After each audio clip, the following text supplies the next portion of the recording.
সন্দেশখালী নিয়ে viral video আইপ্যাকের তৈরি অভিযোগ অর্জুন সিং এর। সন্দেশখালীর ভাইরাল ভিডিও আইপ্যাকের কাজ। আইপ্যাকই ভিডিও করে করে ভাইরাল করছে।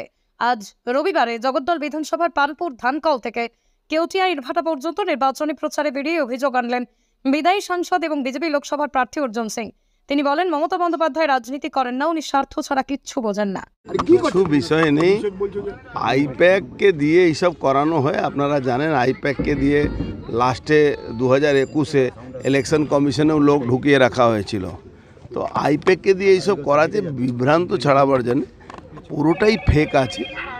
ওতে মানুষ উপরে কোনো ইফেক্ট নেই, ও টোটালি মানে ডক্টর করে এইসব করানো হয়। এটা কি সন্দেশখালী চাপা দেওয়ার জন্য?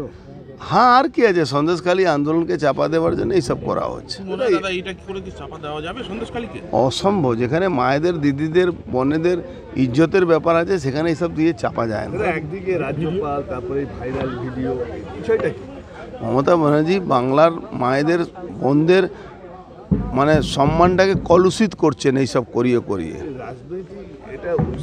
মমতা ব্যানার্জি রাজনীতি করেন না। মমতা ব্যানার্জি নিজের ক্ষমতায় থাকার জন্যে মানে বাংলার যত ক্ষতি করার আছে উনি করবেন।